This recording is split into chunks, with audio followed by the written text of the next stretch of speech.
আসসালামু আলাইকুম রহমতুল্লাহ। আজকে আমরা আলোচনা করব বিয়ার পরীক্ষা এবং গ্লাইকল প্রস্তুতি নিয়ে। বলতে পারেন আজকের ক্লাসটা খুবই সহজ একটা ক্লাস, কারণ আপনি যদি কখনো এই বিয়ার পরীক্ষা জানতে পারেন তাহলে খুব সহজেই এই গ্লাইকল প্রস্তুতিটা আপনি করতে পারবেন। একে দুই বলতে পারেন, মানে একটা লেকচার করলে আপনি আরেকটা লেকচারেরও খুব সহজেই বুঝতে পারবেন। তো চলুন একটু বলা যাক যে কিভাবে আমরা রিঅ্যাকশনগুলো সলভ করব। তো এখন দেখেন, যখনই আমরা এই বিয়ার পরীক্ষাটা দেই বা করতে যাই তখন আমাদের মনে একটা প্রশ্ন আসে যে আচ্ছা, এই বিয়ার পরীক্ষার দ্বারা আমি কি করব, কি করা যায় এটাকে দিয়ে, তাই না? তো মাথায় রাখবেন, এই বিয়ার পরীক্ষাটা সাধারণত আমাদের অসম্পৃক্ততার যে প্রমাণটা আছে বা অসম্পৃক্ত হাইড্রোকার্বন কিনা এটা প্রমাণ করার জন্যই কিন্তু আমাদের এই বিয়ার পরীক্ষাটা দেওয়া হয়। সেটা কীরকম করে হয় রিঅ্যাকশনটা আপনাকে একটা দেখাই। যেমন ধরুন আপনাকে একটা প্রশ্ন করতেছে যে এখানে একটা অ্যালকাইল গ্রুপ নিলাম, CH ডাবল বন্ড CH2।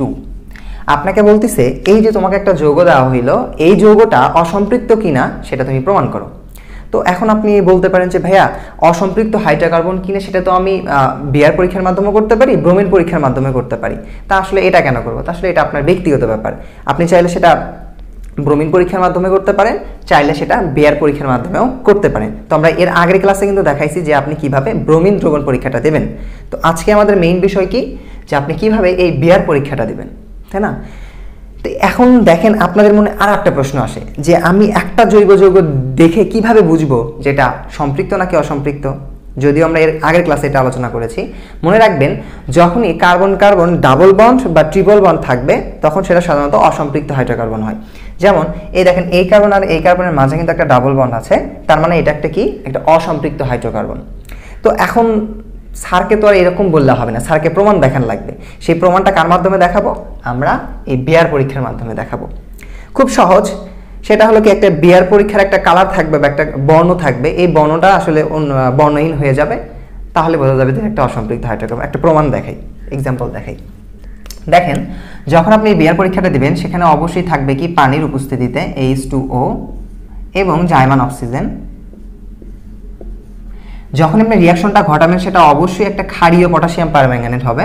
এখন উপস্থিতিতে ঘটাবেন যে ক্ষার নিলাম একটা ক্ষার, যে পটাশিয়াম হাইড্রোক্সাইড একটা ক্ষার, এবং পটাশিয়াম পারম্যাঙ্গানেট নেবেন KMnO4। এই যে এটা নিলাম, এটা একটা কি, এটা হলো একটা বিয়ার পরীক্ষার যেটা বলেন। তো এর একটা কালার থাকবে, সেই কালারটা কি, লালচে বেগুনি, লালচে বেগুনি, বেগুনি বা গোলাপি। লেখা একটু বুঝে নিন। কি বললাম, যে এই যে বিয়ার পরীক্ষা যখন দিবেন তখন এই বিয়ার পরীক্ষায় একটা কালার থাকে বা একটা বর্ণ থাকে, সেই বর্ণটা কি, লালচে বেগুনি বা থাকতে পারে কি, গোলাপি, যে কোনো একটা আপনি দিন। যখনই এই রিঅ্যাকশনটা সম্পূর্ণ করবে তখন একটা জিনিস সবসময় লক্ষ্য রাখবেন, সেটা হলো কি হয়, যে এই যে বিয়ার পরীক্ষাটা থাকবে, এর যে লালচে বেগুনি বা গোলাপি কালারটা থাকবে, সেটা যখনই সে প্রোডাক্টে পরিণত হয়ে যাচ্ছে তখন সেই কালারটা থাকতেছে না, সেটা হয়ে যাবে কি, বর্ণহীন। যখনই বর্ণহীন হয়ে যাবে তখন সেটা প্রমাণ করবে যে হাইড্রোকার্বনটা নিয়েছিলেন আপনি বা জৈব যৌগটা নিয়েছিলেন সেটা ছিল একটা কি, অসম্পৃক্ত হাইড্রোকার্বন। তো আসলে রিঅ্যাকশনটা কিভাবে হবে? খুব সহজ। দেখবেন এই বিয়ার পরীক্ষা হওয়ার সময় যেখানে ডাবল বন্ধন থাকবে সেইখানে গিয়ে সে হিট করবে, আঘাত করবে, ফলে হবে যেটা, এই ডাবল বন্ডটা সুন্দর করে ভেঙে যাবে। ভেঙে যায় কি হবে, কার্বনের দুই পাশে দুটো হাত বের হবে। যেমন দেখেন, এবার সে লিখে নিলাম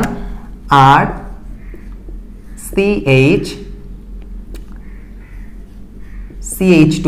কি বললাম, যেখানে ডাবল বন্ড, মানে এখানে একটা কিন্তু ডাবল বন্ড ছিল, এই ডাবল বন্ডটা কি হয়ে যাবে, সুন্দর করে ভেঙে যাবে। ভেঙে যাওয়ার ফলে যেটা হবে, এই পাশে একটা হাত বের হবে, এই পাশে একটা হাত বের হবে। কেন হাত বের হলো? কারণ আমরা জানি জৈব যৌগ যখন ব্যাখ্যা করতেছি আমরা বা পড়ি তখন কার্বনের যোজনী কিন্তু সবসময় 4 ব্যবহার হয়।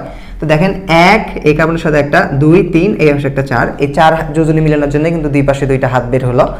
ফলে কি হবে, এই হাতগুলো কি ফাঁকা থাকবে? না, এই হাতগুলো কিন্তু ফাঁকা থাকবে না। তাহলে কে বসবে?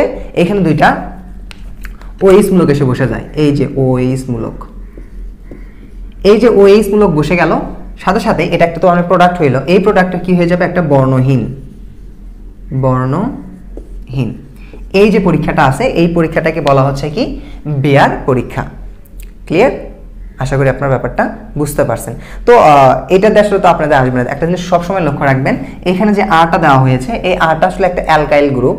এই অ্যালকাইল গ্রুপ বিভিন্ন কার্বন সংখ্যার হতে পারে। যেমন এখানে হতে পারে আপনার, এই আর এর জায়গায় হতে পারে আপনার CH3 হতে পারে, বা হতে পারে CH3 বা CH2 হতে পারে, বা হতে পারে অনেক কিছু হতে পারে, যে CH3, CH2, CH2, অনেক মানে অসংখ্য কার্বন সংখ্যা কিন্তু হতে পারে। অর্থাৎ এই আর দ্বারা বোঝাচ্ছি একটা অ্যালকাইলের একটা গ্রুপ, সেটা 1 কার্বনের হোক, 2 কার্বনের হোক, 3 কার্বনের হোক, 4 কার্বনের হোক, আপনার যত কার্বনই দেখ আপনি খুব সহজেই করতে পারবেন।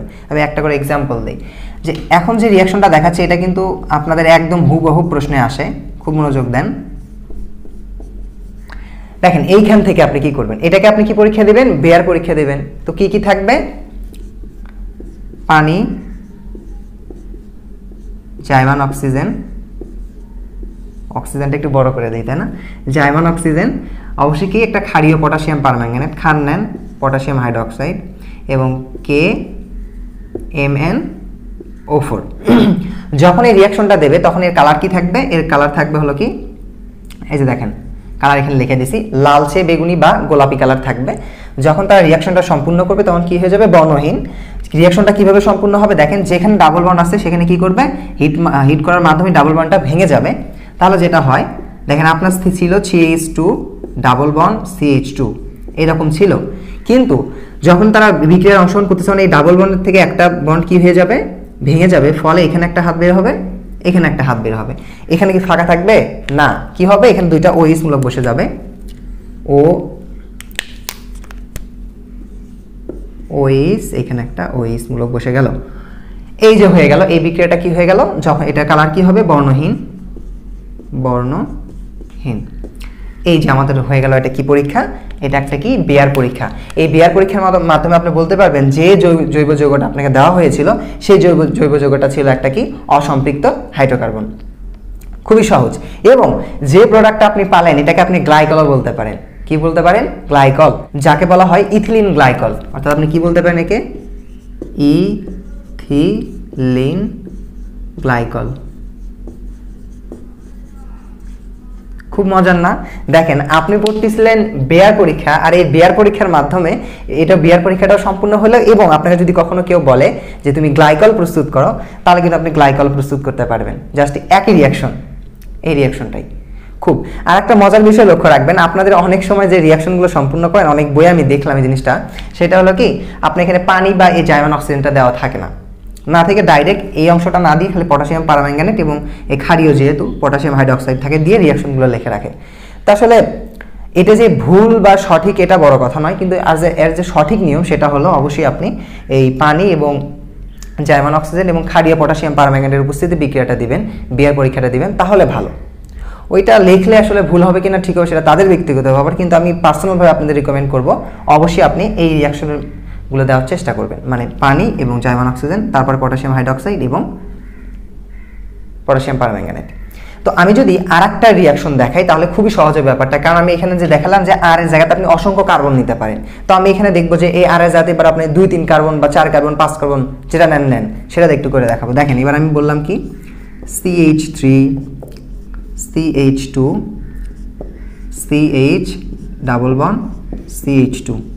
দেখেন এই যে যতটুকু অংশটা আমি এখানে নিলাম, এখানে আপনি আরও একে বলতে পারেন, কি বলতে পারেন আর। তা আর এর জায়গায় আমি কি হয়েছে দেখেন CH3 এবং CH2, মানে এইটুকু বলতে পারেন আপনি কি আর। এই আর এর জায়গাতে আমি কি লিখছি দেখেন CH3 CH2, মানে দেখেন এবার কয় কার্বন সংখ্যা 1 2 3 4, 4টা কার্বনের আছে না, 4টা কার্বন একটা জৈব যৌগকেও আপনি কি করতে পারেন, বেয়ার পরীক্ষা দিতে পারেন। তাহলে কি করবেন, অবশ্যই এখানে কি থাকবে, পানি H2O এবং জাইমান অক্সিজেন। আসলে যত বড় বিক্রিয়াই হোক আপনি জাস্ট একইভাবে করে যাবেন। একটা ক্ষার নেবেন, পটাশিয়াম পারম্যাঙ্গানেট KMnO4, একটু বুঝে নিন KMnO4। তাহলে কি হবে বিক্রিয়াটা, যেখানে ডাবল বন্ড আছে সেখানে কি হয়ে যাবে, ডাবল বন্ডটা ভেঙে যাবে, যে দুই পাশে দুইটা হাত বের হবে। জাস্ট রিয়াকশনটা খুবই সহজ। দেখেন এপাশে কি আছে CH3 CH2 CH। মজার বিষয় দেখেন এই যে এটা এখানে ডাবল বন্ড ছিল, এই ডাবল বন্ডটা ভেঙে যাবে, ভেঙে যাওয়ার ফলে যেটা হবে বেশ একটা হাত বের হবে। এপাশে ছিল কি CH2, এই পাশে একটা হাত বের হবে। তো এই হাতগুলোতে কি হবে, এখানে একটা OH মূলক বসবে, এখানে একটা OH মূলক বসবে, ওটা হয়ে গেল। তো এইটা কি হবে দেখেন, আমি বললাম যে এই বিয়ারের একটা কালার ছিল, সেটা কালারটা কি হবে আপনার লালচে বেগুনি, বেগুনি না বেগুনি, বা হতে পারে কি গোলাপি, গোলাপি থাকতে পারে। এই কালারটা কি হয়ে যাবে যখন রিঅ্যাকশনটা সম্পূর্ণ করবে, সেটা কি হয়ে যাবে বর্ণহীন। এই যে বর্ণহীন হয়ে গেল, জাস্ট একটু বুঝে নিন। দেখেন এখন আপনাকে এটা দ্বারা বোঝালাম আমি যে আপনাকে যত বড় কার্বন দিয়েই দেখ না কেন, মানে যতগুলো কার্বন দিয়েই দেখ না কেন সমস্যা নেই। যেমন 1 2 3 4, এখানে 4টা ছিল, 5টা থাক, 10টা থাক, 20টা থাক, 50টা থাক, কোনো সমস্যা নেই। দেখবেন যে এখানে ডাবল বন্ডটা আছে, সেই ডাবল বন্ডটা জাস্ট সুন্দর করে ভেঙে যাবে। যেমন এখানে ভেঙে গেল, ভেঙে যাওয়ার পর দুই পাশে 2টা কার্বনের হাত বের হবে। হওয়ার পর যে হবে, এই পাশে একটা OH মূলক বসবে, ওই পাশে একটা OH মূলক বসবে, যে হাতগুলো বার হবে। তারপরে যেটা হবে দেখেন, এখানে একটা কালার ছিল এই বিয়ারের, সেটা কি ছিল লালচে বেগুনি বা গোলাপি। যখন সেই রিঅ্যাকশনটা সম্পূর্ণ করবে তখন সাথে সাথে হয়ে যাবে কি বর্ণহীন। লেখাটা একটু খারাপ হয়েছে, একটু বুঝে নিন। তো এটাই ছিল আজকে আমাদের ক্লাস। আমাদের ক্লাসটা যদি ভালো লেগে থাকে, ওয়েট থামেন, আমি কিন্তু প্রত্যেকটা ক্লাসেই বলি যে আপনারা এই ক্লাসগুলো অবশ্যই শেয়ার করবেন, কারণ আপনারা এই একটা ক্লাস যখন শেয়ার করবেন, এই শেয়ার করার মাধ্যমে আরও অনেক মানুষ কিন্তু আসলে আমাদের ক্লাসটা সম্পর্কে জানতে পারবে এবং এখান থেকে কিছু শিখতে পারবে। তো আমি বলবো অবশ্যই এই ক্লাসগুলো শেয়ার করবেন, কারণ আপনাদের একটি শেয়ার 100টা মানুষের উপকারে আসতে পারে। ভালো থাকবেন, দেখা হবে নেক্সট ক্লাসে। সবার জন্য শুভকামনা।